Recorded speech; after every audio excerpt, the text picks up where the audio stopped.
সোম কি বাচ্চা ছেলে? সে জানে না তার জীবন নিয়ে কি করবে। আজকে সোম যদি জাহ্নবীর সঙ্গে বাড়িতে থাকতে শুরু করে, করতেই পারে, অ্যাজ পার ল আটকাতে পারবে? ল? আইনের কথা আসছে কোত্থেকে? মানে আইনের কথা বলোই না এক্ষেত্রে, না আইনের কথা বলো না এক্ষেত্রে। এটা বাড়ির লোকজনদের নিয়ে কথা হচ্ছে, কাছের মানুষদের নিয়ে কথা হচ্ছে, সোম মিনু হাজব্যান্ড ওয়াইফ নিয়ে কথা হচ্ছে। বাড়ির একে অপরের ভালো থাকা খারাপ থাকা, ভালো লাগা খারাপ লাগা, একে অপরের দিকে তাকিয়ে একে অপরেরটা ভেবে তো একটা ডিসিশন হবে।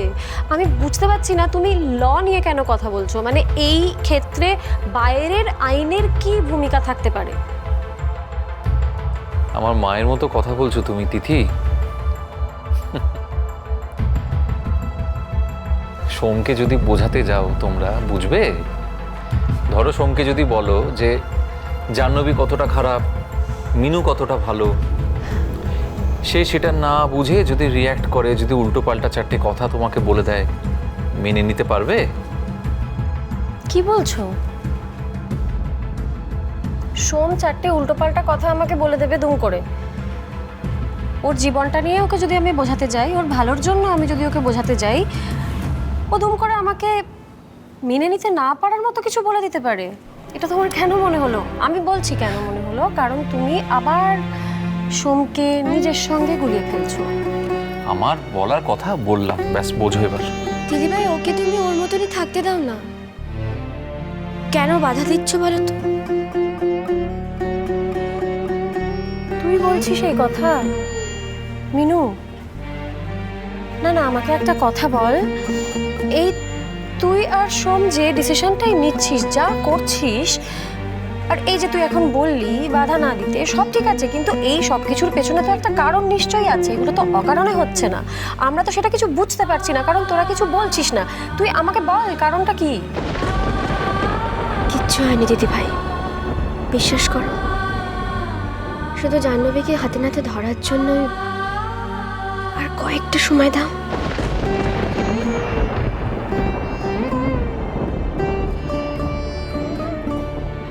আর কয়েকটা সময় দাও, ঠিক তোমরা সবটা বুঝতে পারবে। কি রে? কিছু না, কিছু হয়নি দিদিভাই। মিনু, কিছু তো হয়েছে। জীবনের এত বড় একটা ডিসিশন কিছু না হলে তো নেয় না একজন হাজব্যান্ড ওয়াইফ। আমাদেরকে বলবি না কাউকে, সেটা আলাদা কথা। আমি তোকে রিকোয়েস্ট করছি মিনু, আমাকে বল কি হয়েছে, কি কারণে হঠাৎ করে এই ডিসিশনটা তোরা নিলি? রাগ হয়েছে? একে অপরের ওপর কোনো কারণে প্রচণ্ড রেগে গেছিস তো সেই জন্য আলাদা থাকার ডিসিশন? রেগে গেলে কি কেউ এমন ডিসিশন নেয়? আরও কিছু নিশ্চয়ই আছে, আমি বুঝতে পারছি, কিন্তু মিনু এই যে ডিসিশনটা নিচ্ছিস, পুরোটা ভেবেছিস? সারাটা জীবন আলাদা থাকা, সারাটা জীবন একে অপরকে ছেড়ে থাকা, পারবি কি তুই? কি আর করা যাবে দিদিভাই, পারতে তো হবে, আর তো কোনো উপায় নেই। আর সত্যিটাকে যদি না মেনে নিই, তাহলে তো দুঃখ ছাড়া আর কিছুই পাবো না, তাই না? আমি তোদের দুজনকে আলাদা থাকতে দেব না।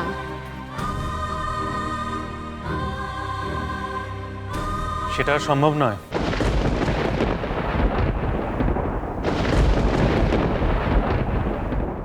ওই তো জাহ্নবী এসে পড়েছে। তাহলে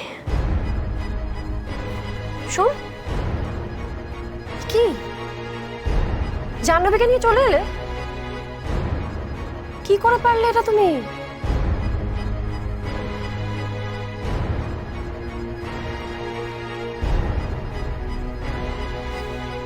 চল এদিকে।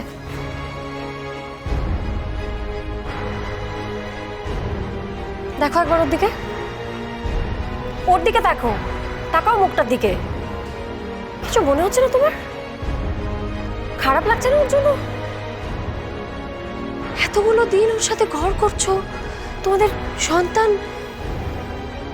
তোমাদের এত ভালোবাসা, এরকম একটা সম্পর্ক, ছোট থেকে একসাথে বড় হয়েছো তোমরা, সব তো ঠিক হয়ে গেছিল, ঠিকই তো ছিল, তোমরা তো ভালোই ছিলে দুজনে। আমরা তো কেউ কিছু বুঝতে পারিনি, বাড়ির কেউ এতটুকু আঁচ পায়নি। এমন কি হয়ে গেল তোমাদের মধ্যে?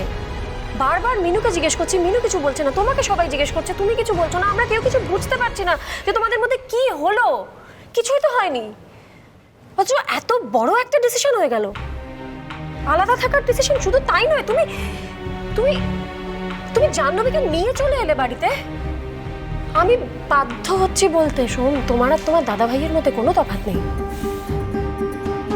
সব দোষ আমার ঘাড়ে না চাপিয়ে কখনো খোঁজ নেওয়ার চেষ্টা করেছো যে আসলে কি কি ঘটেছে? কি এমন ঘটলো যাতে আমরা এই সিদ্ধান্ত নিতে বাধ্য হলাম? কি এমন ঘটলো যাতে তোমরা এই সিদ্ধান্ত নিতে বাধ্য হলে? এই কথাটা তো বাড়ি শুদ্ধ লোক জিজ্ঞেস করে যাচ্ছে সমানে, আমিও জিজ্ঞেস করে যাচ্ছি, জানতে চাইছি, বলো কি হয়েছে। ক্যারিয়ার, ফেম, টাকা, এই সবের বাইরেও একটা জীবন আছে। আর মিনুর সাথে থেকে থেকে এই কথাটা আমি ভুলে গেছিলাম। কি? ও আচ্ছা আচ্ছা, জীবন, ক্যারিয়ার, ফেম টেম এইসবের বাইরে জীবন, মানে তুমি পার্সোনাল লাইফের কথা বলছো। তোমার আর মিনুর পার্সোনাল লাইফ তুমি একদম ভুলে গিয়েছিলে, তাই তো সোম? বেশ বেশ, তো এই পার্সোনাল লাইফ, প্রেম, ভালোবাসা, এই সব কিছুর কথা কে মনে করিয়ে দিল সোম? কে মনে করিয়ে দিল? জাহ্নবী? বৌদি, যে মানুষটা মরে বেঁচে আছে তাকে তো সুস্থ করার জন্য অনেকটা সময় দিতে হবে। কে সুস্থ করবে? তুমি? ক্ষমতা আছে? আছে পারবে? নিশ্চয়ই, একবার দিয়ে দেখো না। মানে কোনো মানুষের কতটা ক্ষমতা আছে সেটা একেবারে না যাচাই করে ডিসকার্ড করে দেওয়াটা কি ঠিক? হ্যাঁ হ্যাঁ, আমাকে একবার বিশ্বাস করে দেখো, তাহলে তো বুঝতে পারবে আমি কি পারি আর কি পারি না। এই চুপ করে থাকো একদম। কি তখন থেকে কথা বলে যাচ্ছ তুমি? একটার পর একটা কথা বলে যাচ্ছ। আমি বুঝতে পারছি না, বাড়ির লোকেরা কথাবার্তা বলছে এখানে নিজেদের মধ্যে, তুমি কে যে আমাদের প্রতিটা কথার মাঝখানে একটা করে কথা বলে যাচ্ছ? আর যা মুখে আসছে তাই বলছো। সোম মরে বেঁচে আছে, সোমকে সুস্থ করতে হবে, আর সেটা কে করবে না তুমি? এসব কথা তুমি কোন অধিকারে বলছো? এতগুলো অধিকার তোমাকে কে দিয়েছে? আমি দিয়েছি। আমি দিয়েছি। আমার স্ত্রী হিসেবে এই সব কথা বলার অধিকার আমি দিয়েছি, এবং এই বাড়িতে থাকার অধিকারও আমি দিয়েছি। আর কিছু বলার আছে তোমার? না, নেই। তবে সেটা স্বীকার করলে বা স্বীকার করার সাহসটুকু দেখালে খুব ভালো লাগতো।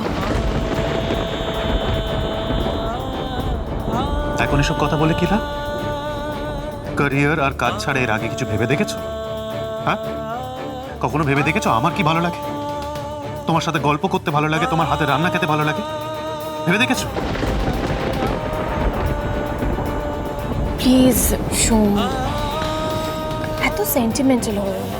তুমি কি খেতে চাও বলো না, আমি নিজের হাতে রান্না করে তোমাকে খাওয়াবো। কি করবে? রান্না? নিজের হাতে রান্না করবে তুমি?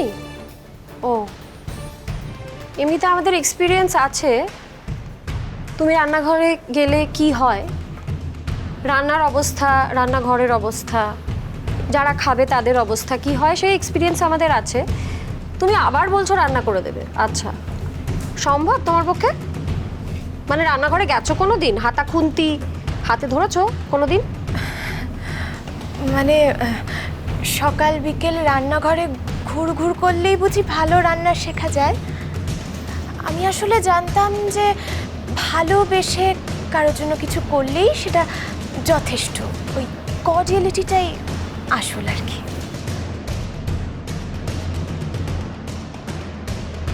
দুজনে পারেও বটে, কেমন মিছিমিছি ঝগড়া করে যাচ্ছে। বেশ, জাহ্নবী, তাহলে তোমাদের আগামী জীবনের জন্য অনেক শুভেচ্ছা রইল।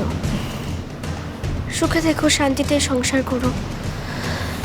আমি একটা কথাই বলছি, আমি আর এ বাড়িতে থাকবো না। বাজলো